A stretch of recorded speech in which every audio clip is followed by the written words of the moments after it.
dele, ainda estou com a charge mais ou menos na cabeça, mas ainda vou mesmo trabalhar, na verdade. Ainda não está pronto. Não está pronto Não, a charge não está pronta, é porque eu só entro às 8 da noite hoje. Seu turno é às 8 da noite? Meu turno hoje é às 8 da noite. Ele pega o turno da noite hoje. Hoje eu pego o turno da noite.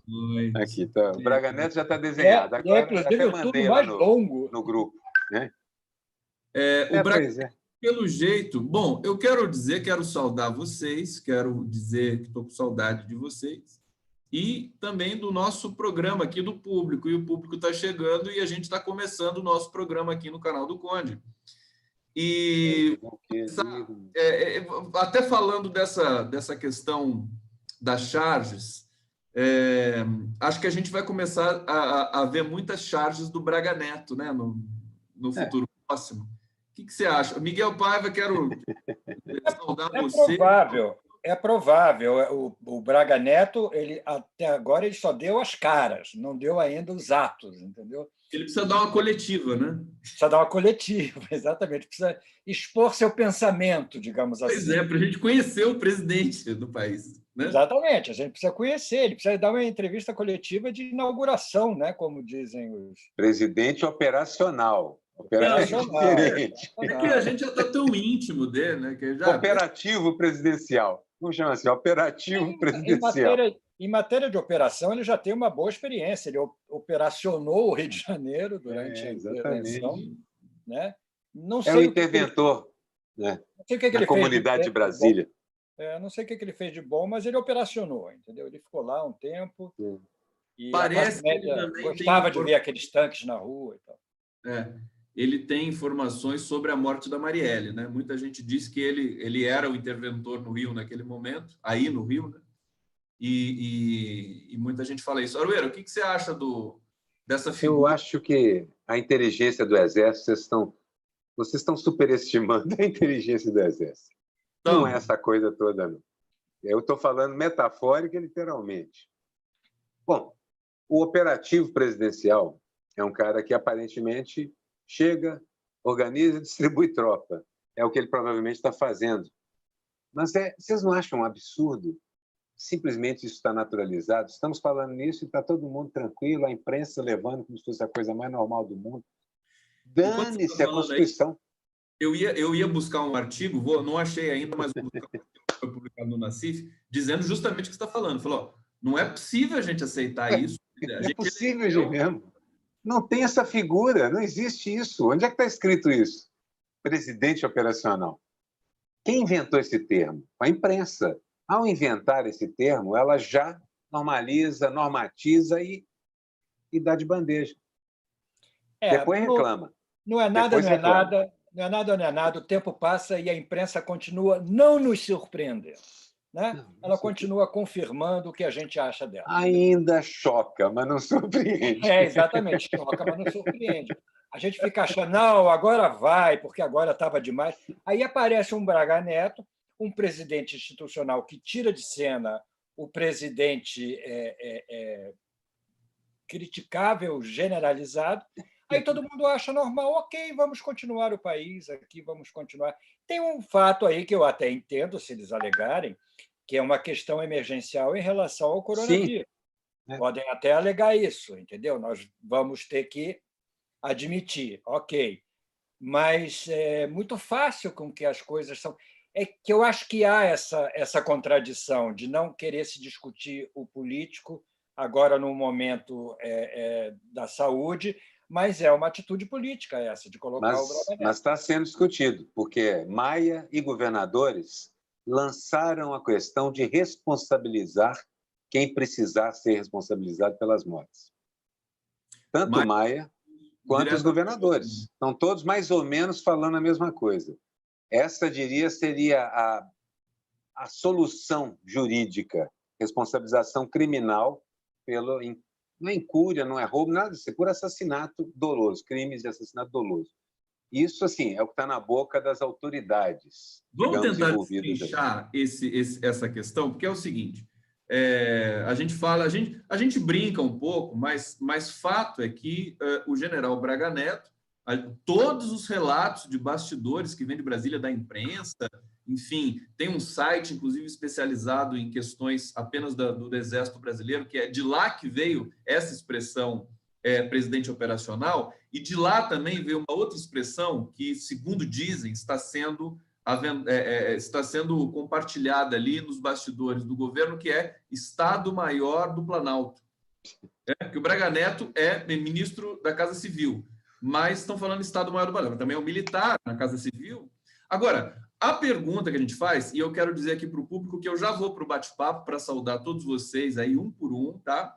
Mas eu quero para vocês. O Bolsonaro, a gente sabe que ele não tem condições operacionais, né? A palavra é boa, né? Para organizar, para delegar, né? Ele só fica naquela sofrência dele, no desejo de tuitar, de xingar, de querer a cloroquina, essas coisas bestas que a gente já conhece. Alguém tem de, enfim, fazer o trabalho, quer dizer, delegar, conversar. O Bolsonaro não conversa com ninguém. Como é que alguém vai governar assim? E aí eu pergunto, ele é um pato manco, como se diz por aí? É um café com leite? Eu gosto da figura do café com leite, porque... Essa é da minha infância. Café com leite. Infância, né? O cara só atrapalha, não sabe fazer nada, não sabe jogar, ele não lê café com leite. É isso? É verdade. Não, mas ele atrapalha muito. Ele mata a gente. Eu acho que o consenso, inclusive, esse consenso na cúpula, foi em função desse fato, que ele atrapalha demais, entendeu? Não é uma questão emergencial, porque é o seguinte, colocando ele de lado, eu imagino assim, uma cena ficcional que os generais devem, o Braga Neto e algum outro, ou o Heleno, ou quem for, o Mourão. Heleno e Mourão. Na minha cabeça, o triunvirato. Deve ter chegado para ele e dito, Bolsonaro, vai cuidar das tuas galinhas lá no curral lá do palácio, fica quieto, senão eles vão te tirar. Porque o procedimento seria esse, né? Um impeachment emergencial. Fica quieto lá no teu canto que a gente cuida do país, porque você não sabe. Então, eu imagino que foi o que aconteceu. Tanto é que, de ontem para hoje, não se ouviu falar mais de Bolsonaro. Ele está escondido, não saiu da alvorada, parece. Ele deve estar com vergonha, porque devem ter passado um pito nele. Ou os sintomas apareceram. Ou então os sintomas apareceram. Agora ele está em isolamento de fato. Não sei. O fato é que o Boris Johnson está em estado grave na UTI em Londres. Então, assim, a subestimar isso, mesmo para alguém, como é que é com passado de atleta, feito o Bolsonaro, passado de atleta, flexão de pescoço, né? Passado de atleta, ele não pegaria. Então. Bom, não sei. Agora, está assumido. Houve essa reunião, quem foi assumir? Esse poder não se assume de uma hora para outra. Essas coisas estão sendo articuladas internamente. Se isso aconteceu de verdade, há um bom tempo. A questão é, a sociedade civil está oferecendo uma saída, a responsabilização do responsável, a não ser que se ajeite um acordo primeiro. Qual que é a figura para a gente tirar isso? Está na cara que ninguém quer o Bolsonaro. Duvido que os militares queiram arrastar esse peso, não vou dizer peso morto, não, peso mortal. Porque enquanto se fosse só um café com leite, mas cada vez que ele abre a boca, e talvez por isso ele tenha sido calado, cada vez que ele abre a boca, mais gente vai para a rua, mais gente se expõe, e os governadores estão ficando apavorados, porque a curva de São Paulo começa a dar uma subida assustadora.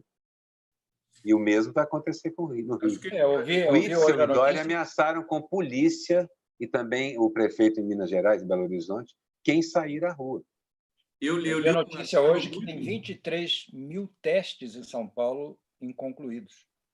23 mil. O quadro, não só em São Paulo, no Brasil todo, é catastrófico nesse sentido. E os próprios médicos estão dizendo isso. O Mandetta cedeu. E o Mandetta recuou, né? Recuou, cedeu. Aceitou uma parte da mudança do tipo de isolamento, dependendo da cidade. A gente vai entrar nesse tema, mas eu queria destacar que eu li em algum lugar assim que como a polícia militar dispersaria uma manifestação de bolsonaristas pedindo a abertura do comércio, né? Porque quando é a esquerda é bala de borracha, bala de verdade cacetete, bomba e gás lacrimogêneo. Mas como fazer com a direita? Né? E ofensas verbais. E ofensas verbais. Aí sugeriram jato d'água. Né? Jato d'água, eu acho que seria interessante, inclusive... jato d'água e sabão. Não espalhar o vírus também, né? Agora, água e sabão. Bate-papo, gente, para saudar aqui todo mundo que está curtindo aqui o Távola Quadrada, Felipe Vitoriano, Doraci Barbieri, Eu Que Te Gosto, está aqui. Ela está dizendo que nós somos os calmantes dela. Raimundo Nonato, Marisete Souza, Gorete Lemos e Silva, Jaguarão, Rio Grande do Sul, fronteira com o Uruguai, beijos Condão. Olha que beleza. Távola Quadrada, boa tarde. Ângela Lasset, Gisele Almeida, Valéria Torres, Pedro Gadelha, todo mundo aqui chegando. Daqui a pouco eu vou ler os comentários. Valéria Torres, eu vou ler o comentário da Valéria Torres. Braga Neto foi o protagonista do genocídio dos pobres durante a intervenção no Rio de Janeiro. As comunidades da Maré, Alemão e demais sabem o que aconteceu no verão passado. Está lido aqui sua mensagem. Vamos voltar aqui para o nosso papo e depois eu volto para o bate-papo. Vamos falar do Mandetta, do episódio de ontem, que tomou conta aí do noticiário durante o dia todo. Bolsonaro soltou essa informação, saiu para todos os veículos. Globo manchetou e continuou manchetando até umas 9 da noite, quando a gente já sabia que o Mandetta não ia mais ser demitido, porque o Braga Neto, muito provavelmente, falou assim, não, aqui quem manda não é você e nós não vamos demitir. Também acho. Ficou patente,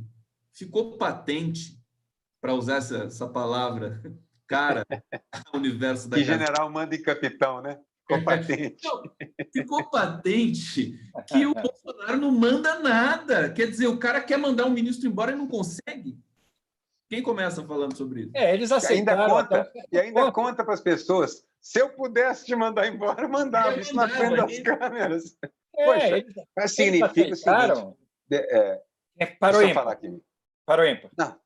Você começou 2 vezes, eu começo essa. É o seguinte. As pessoas, ele aceita isso como uma condição natural da situação que ele vive. Ele não tem nem sequer a noção do cargo que ele ocupa, na verdade. Ele aceita isso como uma disputa dentro de um campo de futebol de pelada, num basquete de quartel, uma disputa qualquer. Ele não entendeu que tem um país. Isso é uma coisa que não passa na cabeça dele. Essa parte do general Braga Neto ter chegado, ele não precisa chegar, simplesmente o cara mandou as coisas acontecerem e o noticiário começou a dizer quem está fazendo isso é. Aí o próprio Bolsonaro vai lá e confessa, sim, eu estou proibido de te mandar embora. Eu nunca vi nada parecido, e acho que eu nunca vi nada parecido em lugar nenhum do mundo. Alguém me corrija isso, eu estou errado. Não há nada parecido, porque não há nada parecido ao Bolsonaro em lugar nenhum do mundo.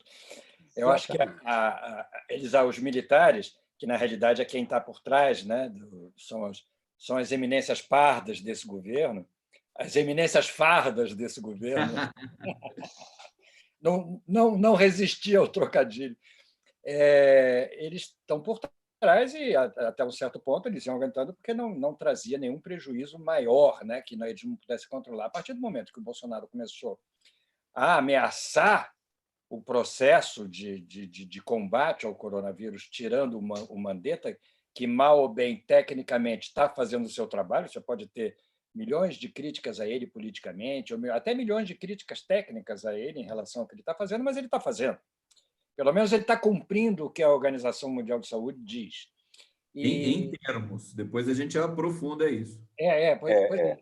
Em princípio, esse afrouxamento, na realidade, é uma concessão que ele faz, aí sim, política, talvez, para manter os ânimos mais calmos. O Witzel hoje disse que certas cidades do Rio de Janeiro, do estado do Rio de Janeiro, que não tem nenhum caso computado, e que podem fechar o seu acesso para fazer uma barreira sanitária, ele vai afrouxar as medidas de isolamento. A partir do momento que aparecer um caso, volta tudo ao que era. Acho difícil controlar isso, entendeu?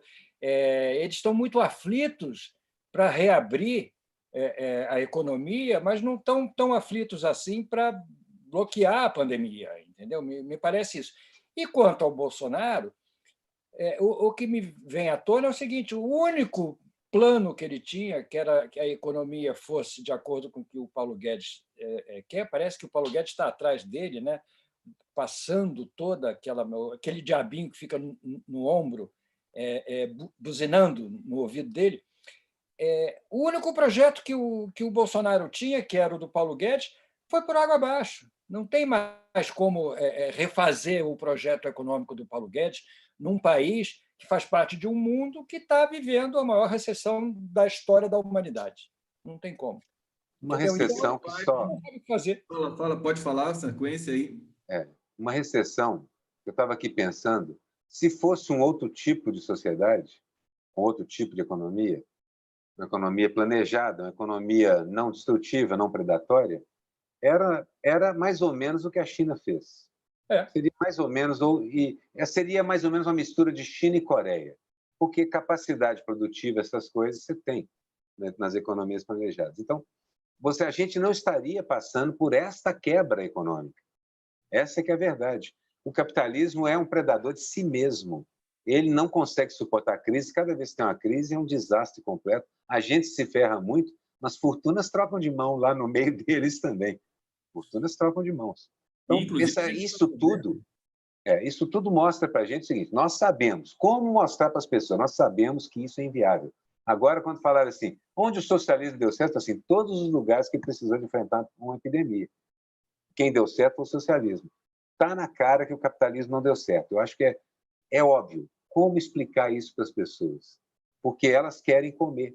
Se existisse o dinheiro chegando, elas não estavam correndo para tentar... Está todo mundo ansioso para voltar a trabalhar para poder pagar as coisas. As contas estão chegando. Mesmo depois daquilo que os governadores falaram, as contas estão chegando. E o dinheiro está acabando para comprar comida.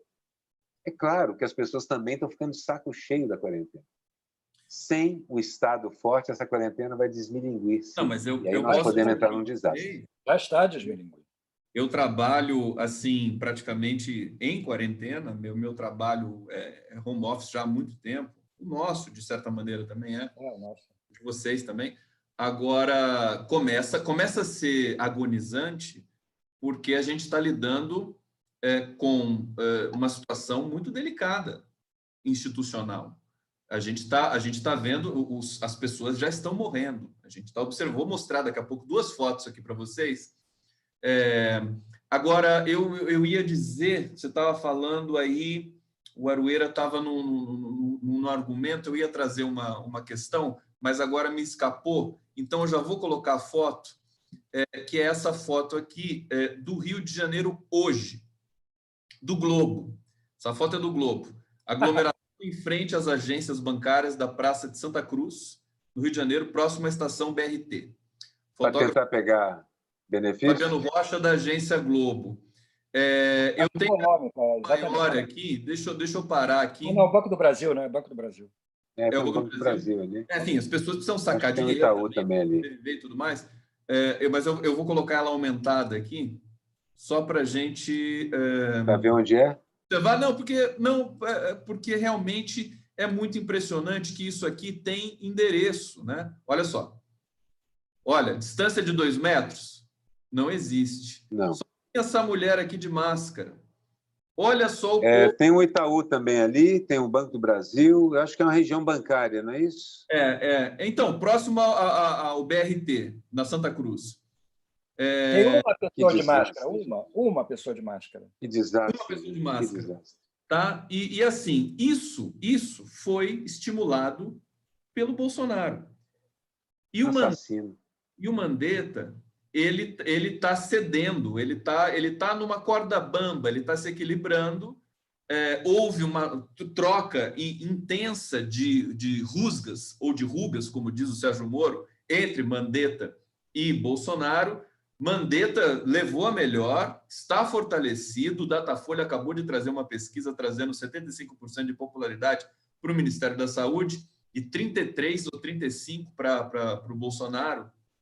Desculpa, acho que 40%, na casa do 40%, porque teve uma outra pesquisa da XP que deu o Bolsonaro com 33% de aprovação. De qualquer maneira, a realidade mudou completamente. A epidemia, estou vendo cada vez mais pessoas dizendo assim, o mundo jamais voltará ao estágio pré-pandemia. Que é assim, sair na rua, show de rock, futebol, aquela coisa. vai demorar bastante, se é que nós vamos poder voltar a essa rotina. E a gente está vendo o Brasil flertar com o suicídio coletivo o tempo todo. As pessoas estão... Tem um artigo de um jornalista hoje no Globo também, daqui a pouco eu trago aqui para vocês. É chocante, é chocante. E o Mandetta tem parte nessa história, porque ele está cedendo nessa questão do isolamento vertical em algumas regiões do país sem critério, sem respeitar o critério da OMS. Em suma, todo mundo vai pagar um preço muito caro. Fato é esse. E é isso que angustia quem está em quarentena. Quer dizer, a gente não pensa só na gente, a gente realmente pensa no futuro da humanidade. Não tem como escapar disso. Posso passar... Como não é um roteiro pré-escrito, entendeu? Não é uma coisa que já foi pensada, é uma situação completamente inédita, por mais que a gente faça referência à gripe espanhola, foi em outra época, com a medicina em outro estágio, com as comunicações inexistentes, então era uma coisa completamente diferente. Essa situação que nós estamos vivendo é inédita, ninguém sabe o que vai acontecer com a incidência dessa doença no mundo de hoje.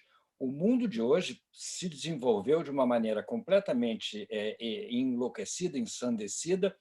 Foram criadas situações que se tornaram absolutamente estáveis, que desprezam completamente o equilíbrio social, que desprezam completamente o desenvolvimento social, que pensam só nas classes que têm mais possibilidade de ganhar dinheiro. O mundo se estruturou desse jeito. E essa pandemia veio para derrubar, fazer um strike nessa história. É claro que os mais ricos têm mais chance de sobreviver lá para frente, mas hoje são tão vítimas, e até agora até mais vítimas do que a classe pobre. Mas, do jeito que eles estão se comportando, do jeito que a classe dominante, que os governantes estão se comportando em relação a essa pandemia, você vê essa foto de Caxias hoje, é o prenúncio de um desastre astronômico. Por quê? Porque o governo já passou uma semana que ele decretou os R$600 em três parcelas de R$600, e até hoje não saiu, e parece que só vai sair na quinta-feira que vem. Foi isso que o pessoal foi buscar, não?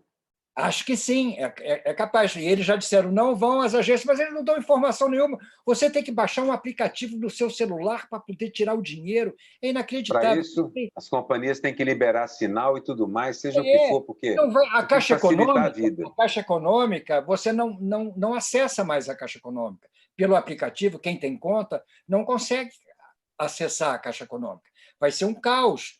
E é uma ontem o Bradesco, o aplicativo saiu do ar também. É uma confusão de informação. Quem tem Bolsa Família e quiser escolher o outro plano vai descontar e depois volta para o Bolsa Família, não volta para o Bolsa Família. A Miriam Leitão estava ali se esgoelando agora há pouco, tentando entender esse negócio. Como é que acontece? O que vai acontecer com quem opta pelo plano e sai do Bolsa Família? Perde o Bolsa Família? Eles não explicam, entendeu? Então é inacreditável como é que eles acham. Mas para o banco chega direitinho. O nome disso é caos. A população está sem dinheiro, o banco chega. Esse dinheiro tem que chegar. Esse dinheiro tem que chegar. Não tem jeito. E eles ficam aqui num problema burocrático. Isso. Não é problema burocrático. Maria Helena... Pode falar. É porque eu ia dizer o seguinte, não sei se foi a Maria Helena, alguém comentou que escreveu um artigo em 247 dizendo assim, o povo não... o governo não conseguiu, não é só por burocracia, má-fé e procrastinação, não. É porque também ele não faz a menor ideia de como fazer isso, porque não passou pela cabeça deles em fazer nada para pobre. Então, eles não sabem onde estão essas pessoas, nem onde fica o cadastro. Mas os caras abrindo gaveta, onde é que deixei o cadastro do Bolsa Família? Onde é que está isso? Ninguém sabe. Sem falar que demitiram tanta gente. Limpeza ideológica nos ministérios, provavelmente quem cuidava do Bolsa Família é tudo considerado comunista, todo mundo para a rua, não sabe nem operar. Competentes foram mandados embora. Não sabem nem operar. Então, assim, há um caráter do governo também se desnudando. Então, a minha opinião é que o Bolsonaro não sobrevive a essa crise como governante, não sobrevive. O que e como vão pôr no lugar é o que eu acho que estão discutindo por aí. Todas essas falas têm esse valor simbólico. Discutir de que maneira ele vai ser retirado. Aroeira, deixa eu mostrar o seu Braga Neto aqui para todo mundo, em primeiríssima mão aqui, que eu pedi. Ainda não tem charge, né? Só a caricatura mesmo. Olha o Braga Neto, que daqui a pouco vai ganhar, né? É o novo, vamos dizer assim, o foco. Eu acho bonitinho. É o membro do trio Virato, né? Vocês sabem que eu sou subversivo, né? E clandestino, e tudo isso que vocês pensaram aí sou eu, né? Você hoje de manhã estava muito zangado, Conde. Eu tô zangado, tô zangado. Essa risada aqui é só para disfarçar. Ainda tá. Mas é de nervoso. Mas eu sei que quanto mais a gente falar no Braga Neto, mais o Bolsonaro vai ficar enlouquecido. Então eu quero falar do Braga Neto. Por isso que eu posso entender. O Braga Neto. Ele não gosta, ele morre de ciúme, ele não aceita. E eu acho que é por aí que a gente vai conseguir fazer com que ele cometa um erro maior do que esses que ele vem cometendo, no sentido de fazer alguma declaração, sei lá, dar uma porrada no jornalista. Eu estou esperando esse momento para a gente poder virar essa página e poder cuidar do país. Antes de passar, eu quero voltar para o bate-papo aqui, queridos. Deixa eu só ler mais um pouquinho aqui do nosso público. Começar de baixo para cima, aqui, de maneira sensual, de baixo para cima, pelos pés do bate-papo. Eu que te gosto, tá aqui dizendo... Você está um tanto quanto erótico hoje, Conde. Bradê, de nervoso. É a quarentena. É a quarentena. Aliás, eu perguntei isso hoje na minha rede social. Eu falei, desculpa, não quero ser indiscreto, mas e o sexo, hein? Como é que tá o sexo? Não, aquela sexóloga famosa, como é o nome dela? Esqueci agora, que é da Globo, que é ótima, ela. Marta Suplicy. Não. Não, eu vou lembrar o nome dela. Eu achei Beer. Falei, putz, cara. Esqueci o nome dela, gente, eu adoro ela. Depois eu lembro. Ela disse que a masturbação é muito saudável e muito bem. É maravilhosa. Isso é que é chover no molhado. Mas falar uma coisa dessa assim. Chover no seco. É a coisa mais assim. Tenta explicar para a criança que não faz bem para a saúde. E nem o Casagrande dizendo assim, não, futebol, você tem que procurar o gol. O cara fala isso, né? Gente, só mais um pouquinho de bate-papo aqui. Pedro Gadelha está dizendo, como não entendi a primeira palavra espanhola, essa pandemia seria muito mais fácil de controlar, com tanto dinheiro para distribuir, com tanta comunicação, só falta um líder forte para organizar a nível mundial. Muito interessante o comentário do Pedro Gadelha. Quer dizer, com tanto instrumento nas mãos, com banco, com reservas, com tecnologia, com ciência, com internet, com celular, eles só pioram o controle de uma coisa que pode mudar a face do planeta. Ele falou uma coisa, artigo que me assustou. Por que os bancos estão fora dessa briga, gente? Cadê os bancos? Não, os bancos já ganharam deles. Cadê os bancos? E os bancos? Vão ficar esse dinheiro vai para os bancos. Juros, aumentando os juros. Não propondo renegociação. Quase todos os aplicativos, você liga para lá e já avisa. Caro cliente, se você quer renegociar o seu empréstimo, acesse papapá coronavírus.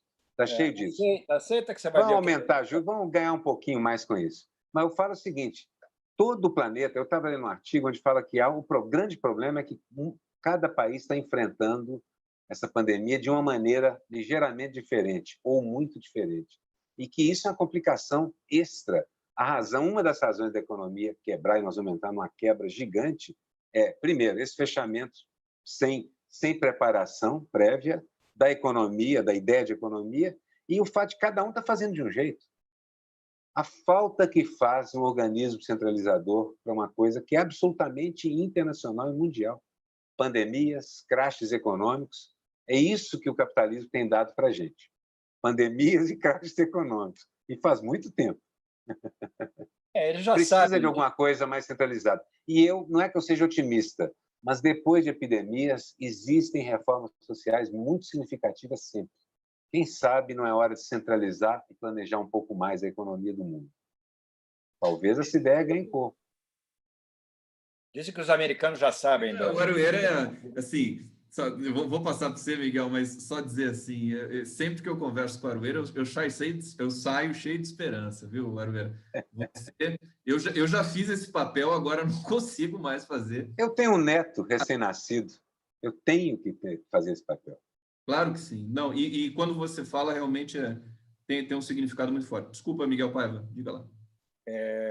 Dizem que os americanos já sabiam desse vírus há algum tempo, né? E já estudam o coronavírus, já tem histórias de coronavírus aí e desse coronavírus, que, enfim, tem muita história. Então, eu não consigo entender como a medicina, como a ciência, a tecnologia tão desenvolvida e a indústria farmacêutica tão forte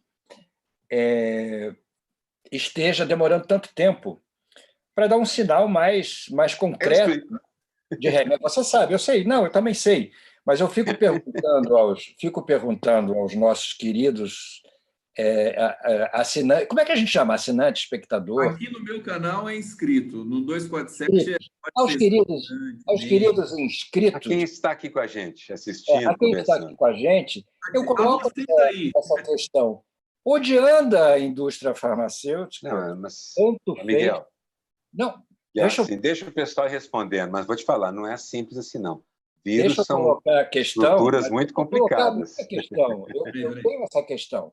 Pode ser que não seja simples, vou até te ouvir para poder entender melhor. Mas eu quero entender, porque me parece que nós estamos vivendo duas coisas, uma pandemia e uma crise do capitalismo muito grande. O Trump fala como se fosse uma crise econômica antes de tudo, e eles discutem a questão econômica com a China, com o Brasil e que tudo mais, e as pessoas estão morrendo, e nos Estados Unidos estão morrendo de um modo bárbaro. Então, eu fico impressionado com dois grupos que estão sendo poupados, os bancos e a indústria farmacêutica. Eu sei que eles estão fazendo pesquisa, eu sei que eles estão fazendo, mas já tem muito tempo que isso estava previsto. Entendeu? As pandemias fazem parte da história do capitalismo, entendeu? Não é possível que não haja já uma ponta de lança que nos dê uma certa esperança, até para o próprio capitalismo sobreviver, entendeu? Então, se você, Aroeira, pode me esclarecer... Não é porque os médicos têm uma visão mais pessimista sobre isso. Assim. Difícil. A indústria farmacêutica não está nesse ponto, Miguel. Não é capaz disso.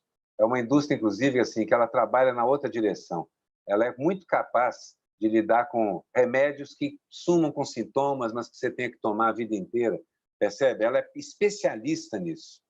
Na verdade, a biologia, especialmente a biologia evolutiva, pensa de outra forma. Ela acha assim, o capitalismo em si está gerando isso. Está gerando pela forma como ele devasta, pelas monoculturas de vários tipos, de gado, de plantas, etc., etc., por alterações genéticas introduzidas na natureza, ela está pedindo, o capitalismo está pedindo, pelo amor de Deus, para esses milhões e bilhões de tipos de vírus que existem, façam os pulos de uma espécie para outra até chegar na gente. E quando chega, costuma ser devastador, porque o seu corpo não está preparado para aquele novo tipo de vírus. Então, na verdade, assim, a medicina consegue lidar, mas teria que ter sistema de saúde universal, aquilo tudo que a gente já conversou várias vezes nessa época de pandemia. Agora você está sendo sombrio. Não, estou dizendo o seguinte, há solução para isso. E essa solução é sistema de saúde universal e a ciência compreendendo que, da maneira como a gente está agindo, é melhor estar preparado para pandemias o tempo todo. A não ser que a gente comece a fazer não só a indústria farmacêutica orientar para o outro lado, mas também a indústria, a agroindústria toda. A indústria do alimento, ela está facilitando isso. Ela é um dos principais causadores disso tudo que está acontecendo aí. Então, não é que eu esteja sendo sombrio, estou dizendo o seguinte, há solução, mas depende da discussão de que tipo de mundo, que tipo de modelo econômico nós vamos ter. Depende de política, depende de liderança. Exatamente. É exatamente o que está em falta no mundo todo, não é só no Brasil. O Brasil tem, na verdade, genocídio. Então, é um pouco diferente. Deixa eu ler aqui. Gisele Almeida, melhor aprofundar esse tema da competência do Mandetta mesmo. Já estou um tanto indignada com a facilidade como essa competência desliza pelos discursos, tanto técnico quanto político. Muito bem colocado aqui pela Gisele. Obrigado. Deixa eu ver. O pessoal começou a comentar o que o Miguel estava dizendo aí. Deixa eu ver. Deixa eu escolher um aqui. Os milionários já estão vacinados. Não tem outra resposta. Bom, a gente sabe que o Boris Johnson está em estado grave, né? Eles não estão vacinados. Ele inclusive, está do lado contrário ao meu lado civilizatório.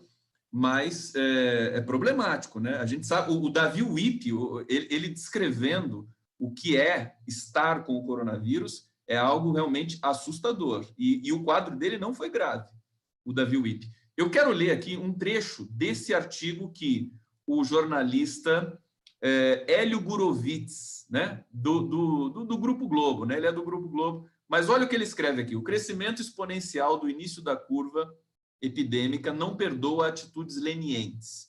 Números aparentemente baixos no início se multiplicam rapidamente e, em questão de dias, bastam para abarrotar hospitais e UTIs, como se viu em Milão e em toda a região da Lombardia, a mais atingida pela epidemia da Itália.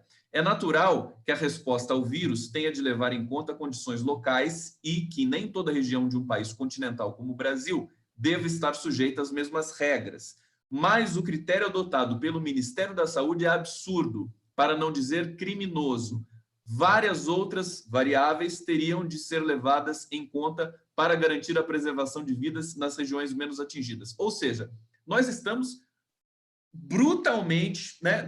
Nós temos um genocida na presidência que não manda, mas também mas promove uma desorientação. Atrapalha muito. Nós temos um corpo de ministros que é incompetente, que não tem a menor noção do que fazer, lança o programa, mas não está preparado, não conversou com integrantes da Caixa, do Banco do Brasil, eles trocaram todo o corpo de funcionários do alto escalão da Caixa do Banco do Brasil, porque é aquela coisa ideológica, e agora não sabe o que fazer. Passo para vocês aí.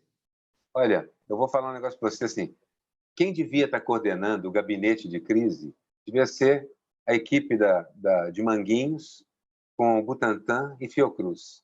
São as pessoas no país que conhecem profundamente o país, as doenças que o país tem e o sistema de saúde, e o SUS. Isso é que devia estar governando. Gente, nós temos as ferramentas. Né? Como o Macron... Este deveria ser o comitê de discussão da crise. A primeira coisa, como disse a Merkel, como disse o Macron, dois neoliberais que mudaram de lado, a primeira coisa é salvar vidas, porque não são números, Bolsonaro precisa entender, não são números. É a avó de alguém, é o tio de fulano, é o presidente do Banco Safra em Portugal, é o Boris Johnson, é a moça que trabalhou na casa do pessoal que pegou o corona e não contou para ela. Esse pessoal tem nome, endereço, tem vida. É preciso entender. Isso, as lideranças, mesmo que péssimas, há muito tempo eu falava isso também, tem líder nenhum. Mas na crise, algumas apareceram com muito mais juízo, até por comparação, do que outras.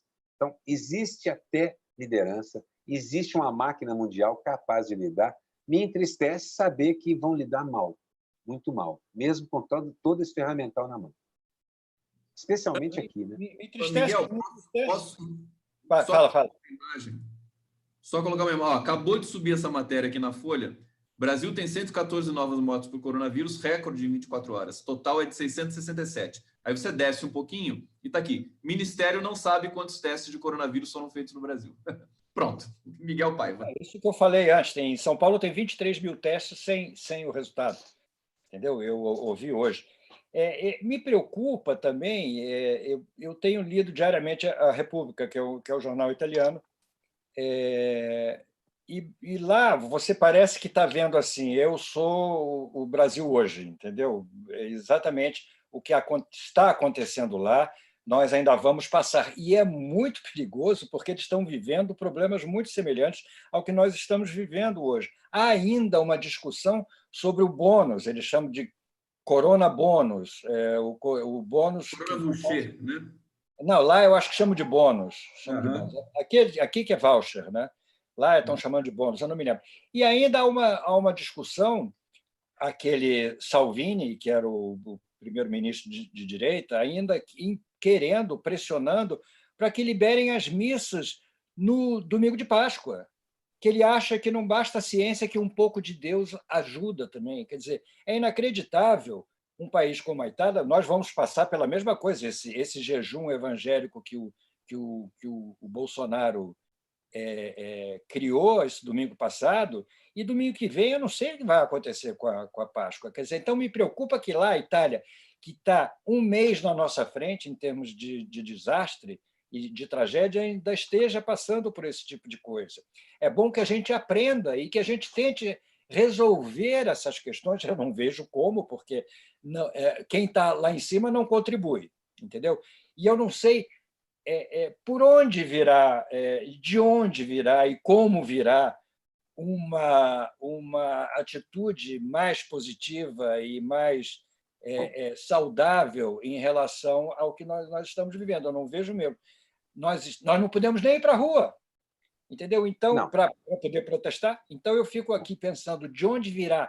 Nós estamos entregues à competência, ou digo, à incompetência de quem, neste período, está tomando conta do poder brasileiro. Não tem uma coisa seguinte, mais do que nunca a gente precisa de pontes. Por quê? O poder real precisa ser informado, o poder real precisa ser informado do que é capaz Butantan, do que são capazes os institutos e do que é capaz o SUS. E deixar essas equipes que já controlam. O SUS é muito bem auto-administrado na medida do que ele pode. É uma estrutura impressionante. Eu conheço muita gente que trabalha lá e tem um orgulho brutal do SUS, na verdade. Então, assim, nós temos que achar pontes, gente. O momento é de achar ponte. É o Braga Neto? Então, por favor, alguém tem o telefone do Braga Neto? Eu preciso contar umas coisas para ele. A imprensa deveria estar fazendo esse papel, mas não consegue. É como se ela estivesse viciada na cobertura desse desastre. Simplesmente isso. Deveria estar fazendo esse papel. E a gente... O Braga Neto esteja desvinculado, talvez o Braga Neto esteja desvinculado ou não esteja vinculado na questão econômica como estava o Bolsonaro ou o Paulo Guedes, e ele possa permitir atitudes e decisões um pouco mais eficazes em relação à saúde, entendeu? Pelo menos deveria alguém tentar falar com ele. Exatamente. Alguém dizer, Braga Neto, vamos aqui. Agora, só comentar, a cobertura da imprensa brasileira, vocês me desculpem, mas é parte disso que o Aroeira está dizendo. Quer dizer, em vez... pior. Interessa para esse núcleo editorial que nós temos aqui já secularmente, a ideia Bolsonaro é funcional. Sabe por quê? Porque ele cria o vácuo de poder necessário para que se possa ter essa conversação. É o Braga Neto, é o quarteto de generais. Quer dizer, o Bolsonaro é uma espécie de vírus, nesse sentido. Ele cria um vazio gerencial e aí a elite, os empresários, eles vão articulando até chegar no momento. Acho que isso aí, para mim, hoje ficou muito claro. Antes de passar para o Aroeira, eu quero colocar um vídeo aqui impressionante que foi divulgado nesse domingo do jejum aí. Olha só isso aqui. Todo mundo orando, olha. Meu Deus, Celso Garcia, todo mundo orando. Oh, Deus poderoso, viu? Todo esse país, Senhor.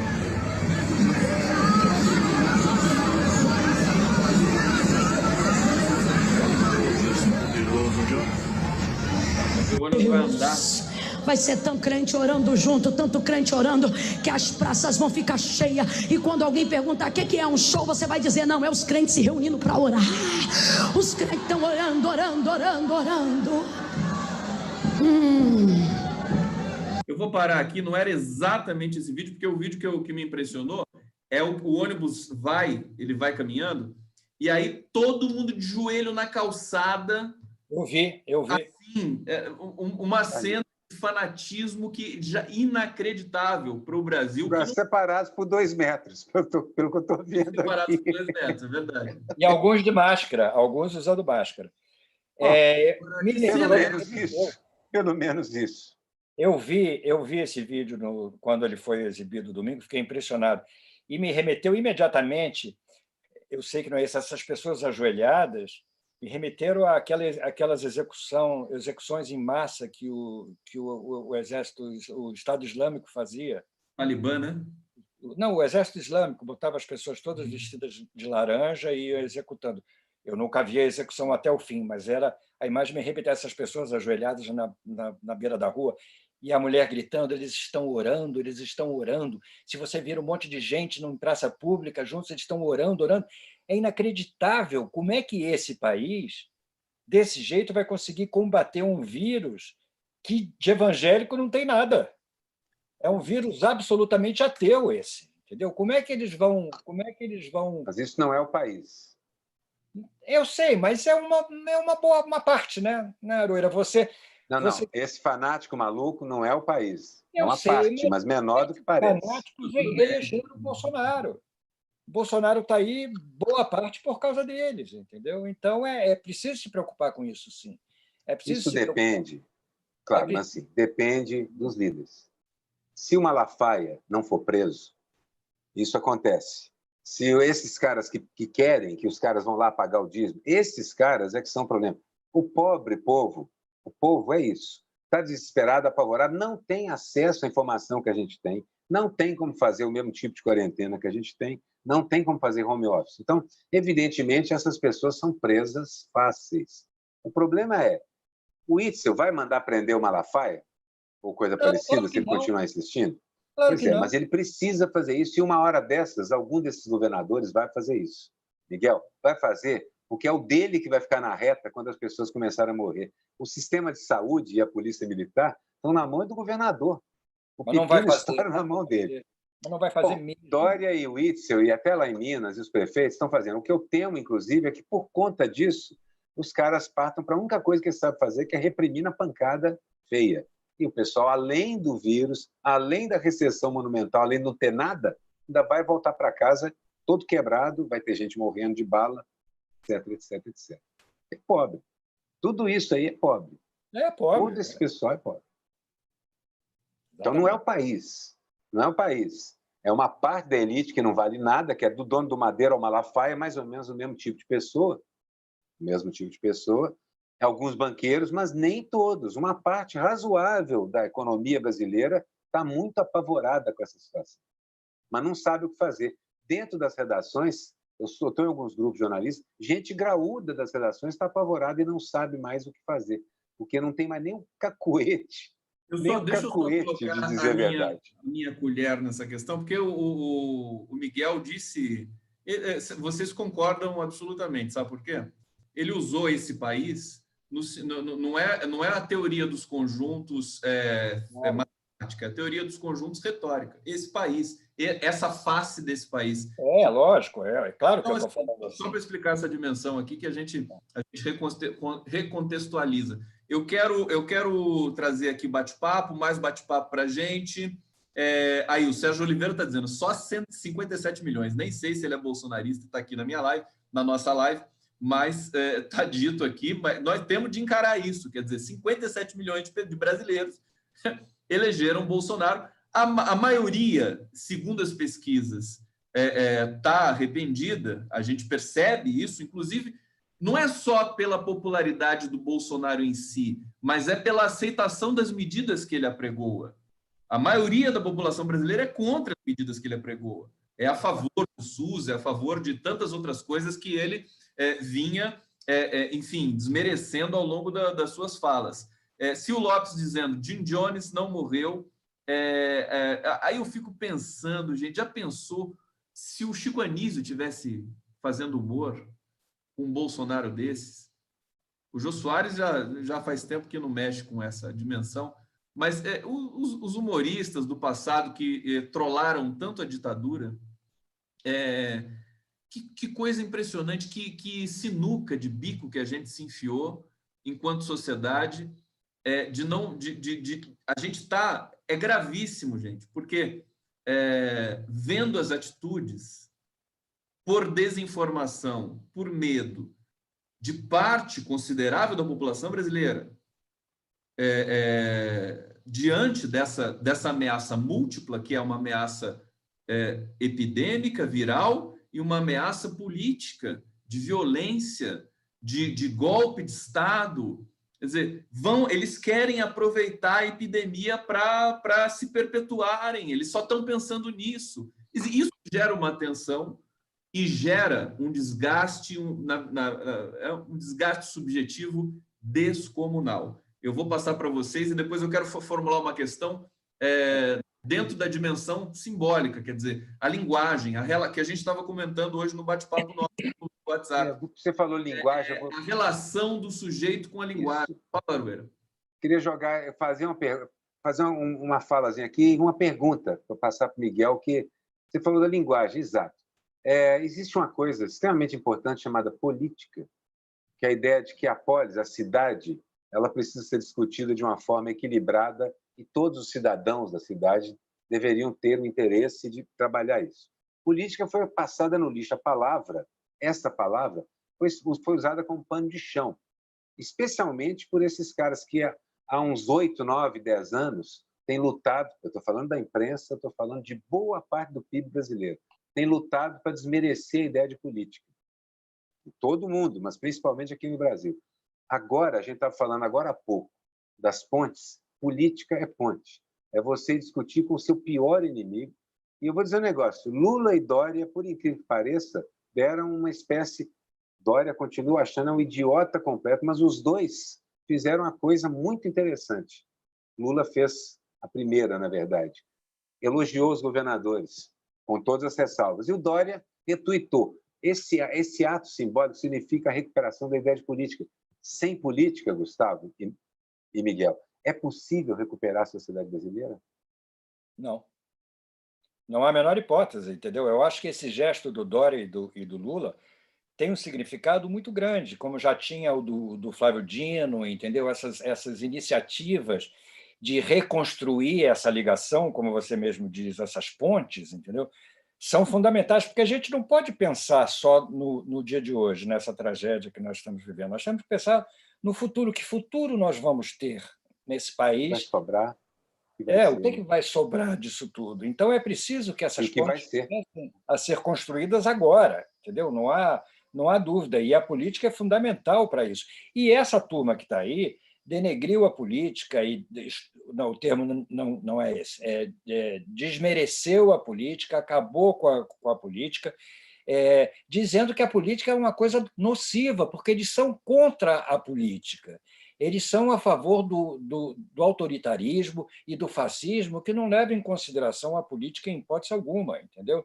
Então, eles começaram a minar essa campanha contra o Congresso, contra os deputados, contra os senadores. Isso aí a gente só conserta elegendo de novo, fazendo uma nova votação, indo às urnas. A gente não conserta por decreto, nem colocando um sargento e um soldado, entendeu? Então, quando eu vejo essas campanhas na internet, tudo das pessoas querendo acabar com o deputado, com o senador e com o juiz, me dá um mal-estar, entendeu? Porque eu vejo que é o fascismo se implantando.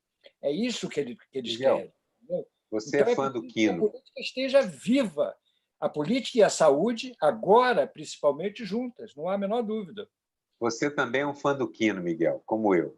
E a gente lembra que nas histórias da Mafalda, quantas histórias começavam? O Papa faz hoje um apelo pela paz. Era Paulo VI, na época, o Papa das filhas da Mafalda. O Papa faz um apelo pela paz e tal. Isso, eu continuo achando o seguinte, há momentos em que as pessoas que têm algum juízo têm que fazer um apelo para que as coisas aconteçam. O Papa Francisco, as pessoas que têm, os médicos que estão com juízo, um biólogo que, mesmo falando tudo que é lugar, é importante o que ele está fazendo. Eu faço o meu pobre apelo daqui. É um apelo à sanidade política e mental. É preciso uma solução rápida para o problema Bolsonaro. É preciso o país organizado para enfrentar essa e as próximas. É preciso renegociar o pacto social. Essas são as bandeiras que eu vejo. É preciso rediscutir o que aconteceu, mas o que vai ser também, né? Um novo pacto social e, provavelmente, a volta de uma parte do welfare state, do estado de bem-estar social. Nós temos que levantar essas bandeiras porque elas são a única coisa que podem tirar a gente desse atoleiro. Não vai ser, não há golpe em andamento porque não há nem milícia. Esses malucos que estão aí na rua, eles fazem aquela fila de gente ajoelhada, mas são em pequeniníssima quantidade. Os poderes reais do país estão agindo. O Exército é um deles. Mas o Congresso também está tendo algum papel. E mesmo os juízes ultimamente, não sei se vocês notaram, mas vocês viram, eles têm negado as medidas do Bolsonaro, todas. O tempo todo. O tempo todo. Então, essa é a maneira da sociedade se auto-organizar enquanto achamos uma saída política para essa situação. Não adianta nem o radicalismo do nosso lado, que tem, vamos fazer as mudanças. Não dá, não tem gente para ir para a rua. Nós não podemos ir para a rua. Não agora. Nós vamos ter que conversar com as pessoas. E a distância, virtualmente, só no argumento. Não vai ter a emoção de gente em volta, milhares de pessoas, não. É o argumento. Enquanto você estava falando aí sobre essa questão da rua, de poder, não poder ir para a rua, a gente está vendo, a gente acabou de ver a foto de pessoas ali na rua, no banco. Tem gente que tem... São Paulo tem 33 mil moradores de rua, a gente tem moradores de rua. Aqui na minha cidade, que é pequena, isso ficou, inclusive, ainda mais pronunciado, mais evidente, porque como as pessoas se ficaram em quarentena, quem mora na rua, quem perambula por aí, agora ficou sem ter para onde ir. Então, as pessoas, você vê na calçada, você vê numa esquina, assim, sem nada. Não tem mais aglomeração, de uma certa maneira diminuiu muito isso, onde essas pessoas ficavam. Você calcula o drama social que está sendo... Você sabe que a sociedade está se organizando para isso, todos os seus níveis. Traficante montando chuveiro nos lugares onde a Cracolândia de lá fica, para os caras tomarem banho e se lavar. Assim, o que eu percebo é isso, a sociedade tenta se defender. Sim, inclusive na ausência do Estado, que sempre foi assim na periferia. Na ausência do Estado. Nunca teve presente na periferia, ainda mais agora. E quando nós tivemos governos democráticos que foram para a periferia, chamaram de populismo, né? Reclamaram até disso. Não, eles chamam de populismo. Você botou a palavra povo, é populismo. Claro. Agora eu fiquei pensando o seguinte, quer dizer, a situação pode tomar tal nível de gravidade que as pessoas podem, sim, ir para as ruas com pandemia, com vírus, com tudo, com STF, com tudo. Por quê? Se a gente começar a ver as pilhas de cadáveres e essa conversa mole de Ministério de Saúde e governo negligente, genocida... Você vê as pessoas indo na rua? É em casa, cara. Você vai correr o risco, entendeu? Você vai correr... Não acredito, não. Eu acho que, assim... Eu estou dizendo, você vai numa guerra. Uma guerra você vai para morrer. Não acredito. Não acredito. O medo vai aumentar. Vamos ficar mais passivos. Você não viu os prognósticos de revolta social? Convulsão social. Convulsão social. Vão matar muita gente e tirar da rua, mas não vai ter massa crítica suficiente para uma revolução. Vai ter para morrer gente. Vai ter para morrer gente, não só pela pandemia, mas porque a cada confronto desses vão morrer 10, 15, 20 pessoas.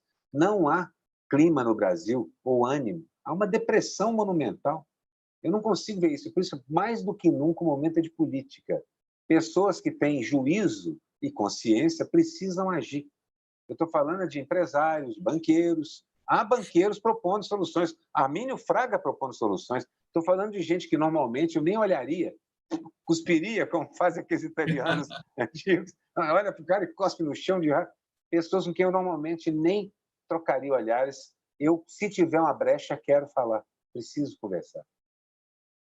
É um raro momento, onde muitas vezes... Você falou de guerra, eu estou vendo muita gente tentando inverter essa ideia. Não é guerra. A guerra é uma coisa para matar. É justamente o contrário de guerra. Mas, Aroeira, é uma coisa que não depende da minha filosofia, da sua filosofia. Se também acho que não. Nessa tocada, e o governo continua nessa tocada, não existe a minha predileção pela política que vai salvar dessa... Não, eu estou discordando da sua previsão mesmo. Acho que ela não vai acontecer. Mas tudo bem. Miguel, você quer comentar isso? Eu estou adorando esse bate-papo de vocês. Ele está ali só olhando. Né? Eu acho que a comoção social no momento vai matar muita gente que não precisava morrer, mas não vai obter nada. Pelo contrário, a gente vai obter o endurecimento. Mas não tem uma organização nem nada para isso. Não somos nem o Chile. Bom, eu fico pensando, pego esse papo. Eu me abro com vocês, né? Eu também estou me abrindo com você, Condão. Aquilo que está nas maiores profundezas do meu, que são indizíveis, assim. Né? Se isso acontecesse, seria até um preço a pagar por uma transformação, se fosse possível, não é caso. Infelizmente, nós estamos muito desmobilizados para isso. Não há organização. Tumultos acontecem, mas tumulto é fácil de lidar. Eles têm Estado. Eu não falei no sentido da organização, Marueira, mas tá certo. Miguel, quer comentar? Eu quero, antes de terminar o programa, se vocês me permitem. Você não estava gostando? Estava adorando a conversa. Não, eu estava assistindo numa boa, estava ouvindo numa boa. Eu fico pensando aqui, né, divagando, aqui, filosofando. Essa filosofia não é nem de botequim, porque botequim a gente não pode mais ir. Filosofia de videoconferência. Filosofia de quarentena. Tem botequim em videoconferência, eu já vi. Pois é. Vamos fazer no próximo, tentar montar um botequim. Eu fico pensando que nós não estamos, infelizmente, vivendo um problema brasileiro, né? Nós estamos vivendo um problema mundial, planetário. Eu fico pensando na África, eu fico pensando nessas imagens que o Equador nos mandou dos corpos nas ruas, entendeu? Eu fico pensando da desinformação que a gente está tendo dos outros países da Ásia. A África, a gente não sabe nada do que está acontecendo, entendeu? Esse Brasil mesmo, a gente não sabe nada do que está acontecendo e nem do que vai acontecer. O Brasil é um país enorme, imenso, isso pode ser bom, pode ser ruim, entendeu? É um momento de perplexidade total, entendeu? Diante de uma força que não depende, como diz o Conde, da nossa vontade ou da nossa maneira de pensar. Nós temos que combater uma coisa que é muito séria, que é muito grande, que pode e que tem dimensões inéditas. E o que está acontecendo na África, por exemplo, eu não tenho ideia. Eu tenho muito medo que a África seja dizimada sem a gente saber, entendeu? Então, essa é uma... Mais ou menos. A Nigéria e a África do Sul têm tomado providências, vamos ver, igual os outros. É muito pouco, né? Muitos países lá. Não, muitos países lá estão se organizando. É uma preocupação planetária a nossa hoje, entendeu? Eu não tenho nada desse pensamento hegemônico, universal, essa coisa meio cristã, meio esotérica. Eu não tenho isso, mas eu tenho noção do quanto esse problema que nós estamos vivendo é planetário. Não tenho a menor dúvida. Olha, para deixar vocês mais animados, depois da gripe espanhola, veio um craque da Bolsa e uma guerra mundial. Tinha uma acontecendo, gripe espanhola, craque da Bolsa, outra guerra mundial. Só para deixar vocês mais animados. Eu acho que a gente, mais uma vez, assim, para a gente concluir aqui, falar da questão da linguagem, né? A gente tem essa dificuldade é real, né? De não processar a dimensão. Eu acho que os filmes catástrofes têm de ser todos recolhidos e tem de ser tudo feito de novo. Porque eles fazem como se a população tivesse consciência que estava sendo dizimada, mas a população não tem consciência disso. E quando a gente fala de gripe espanhola, de peste negra também, e dizer que isso, enfim, passou, foi superado, mas 75 milhões de pessoas morreram na gripe espanhola. O mundo acabou para 75 milhões de pessoas. Quer dizer, famílias. A gente vê hoje situações dramáticas de famílias terem de se despedir do ente querido por vídeo, como nós estamos fazendo aqui. Pessoa moribunda se despede para dar o tchau, que não pode estar perto. Hoje eu senti uma agonia muito grande. Meu filho não mora comigo. Mas eu falei, meu Deus, eu preciso abraçar o meu filho. E começou a me dar uma agonia gigantesca. E vou fazer isso o mais rápido possível, porque, e com todas as, digamos, providências, evidentemente, que a gente tem de fazer, que as pessoas, de repente, não podem mais se tocar, não podem mais se abraçar.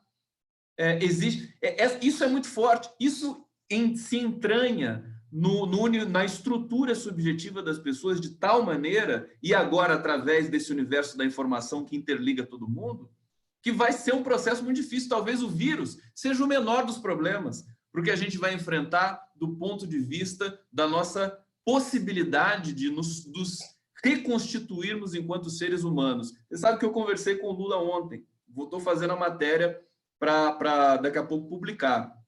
E ele falou para ele fazer uma live por dia? Mais ou menos, mas assim, uma frase que ele me disse foi muito forte, que é assim, preciso, a gente precisa de humanidade, nós precisamos fazer a humanidade voltar ao ser humano. ele encaixou essas duas questões.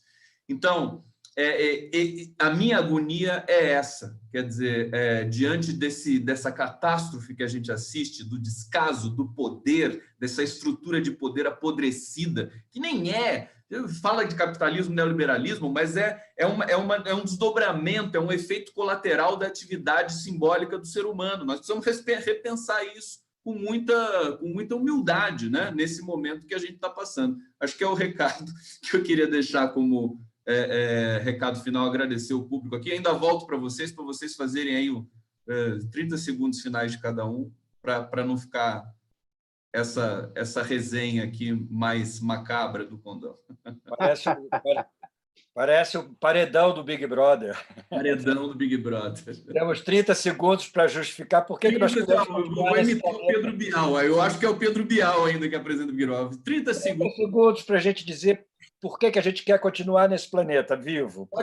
Pode passar dos 30 um pouquinho, tá? Tem muito a fazer ainda, a gente tem muito a escrever, a gente tem muito a desenhar, a gente tem muito que trabalhar pelo desenvolvimento humano, pelo desenvolvimento social, para que esse povo seja mais feliz, para que esse planeta consiga reencontrar o seu caminho, para que as verdadeiras ambições e os verdadeiros desejos sejam realizados, para que as pessoas tenham um prazer de viver, entendeu? É por isso que a gente precisa ficar neste paredão, escapar desse paredão chamado coronavírus. Eu, Conde, como você, eu tenho um neto que nasceu há pouco tempo, que eu só fico lambendo ele pela tela do vídeo, tem que limpar, inclusive, o celular toda hora. E tem um filho que, como está no último ano de medicina, deve ser convocado em 2 ou 3 semanas. A turma dele, parece que a turma que está logo na frente já foi. Deve ser convocada. Falam até em formar os caras do 6º ano para poder já jogar na coisa, porque a avaliação dos médicos é que vai durar um bom tempo. Então, para mim, assim, essa ideia de não poder tocar realmente é assustadora. Meu filho está indo para a linha de frente, eu queria poder dar um abraço e um beijo. Meu neto nasceu, eu queria poder dar um abraço e um beijo. Por outro lado, eu sou um cara que acredito que as comunidades, muitas e muitas vezes, submetidas a estresse e pressão, dão soluções. Embora a gente saiba do horror, a gente tenha visto as fotos do pessoal junto lá na agência, eu ainda acredito que as pessoas tentam organizar e minimizar os efeitos do que está acontecendo aqui na África, em todos os lugares. É evidente, assim, não é porque é a África que vai ter uma mortandade maior. Existem economias sólidas lá que têm essa ideia de solidariedade, estão tentando ajudar alguns aos outros também. Esse comportamento dos americanos não é uma exceção, mas é uma espécie de exacerbação, essa coisa de comprar todo o equipamento de proteção individual do planeta. É uma coisa que fica tão feia que mais pessoas vão acordando desse sonambulismo, desse sonho sem sonhos, entendendo? Essa é a minha visão do mundo. Eu acredito que nessas oportunidades que a natureza, que a vida, a existência e a história colocam para a gente, é hora da gente organizar as pessoas para o que virá, para a gente ter o que propor. Porque o vácuo de ideias está claro. Não é só um vácuo de poder, tem um vácuo de ideias. O neoliberalismo está claramente fracassado. Ele pode até tentar dar os golpes e os pulos de novo, mas ele é um desastre. E até mesmo bilionários percebem isso. É hora da gente pensar, agir com calma e, por favor, fazer de novo. Eu apelo a todas as pessoas que têm juízo no planeta que exerçam esse juízo. Por favor. Fique em casa, né? Fiquem em casa e comecem a discutir por que isso aconteceu e que mundo a gente vai querer fazer quando sair disso. Muito bom, eu quero agradecer aqui o público que acompanhou o Távola Quadrada. Obrigado, gente, obrigado pelos comentários, pela participação, pela intensidade. Inscrevam-se no canal do Conde aqui, estamos virando já indo para 23 mil. Miguel Paiva, Renato Arueira, obrigado a vocês. Sempre bom estar com vocês, sempre, muito bom. E a gente se encontra na sequência. Tá bom? Hoje a gente estava mais mostrando as almas. Beijo para você. Tchau, tchau. Não mostrou nem as charges. Eu não mostrei as charges hoje. É isso? Mostrando nas próximas. Eu ia mostrar, mas estava tão empolgado aí que eu não mostrei. Na próxima a gente faz. Valeu. Falou, gente. Tchau, tchau.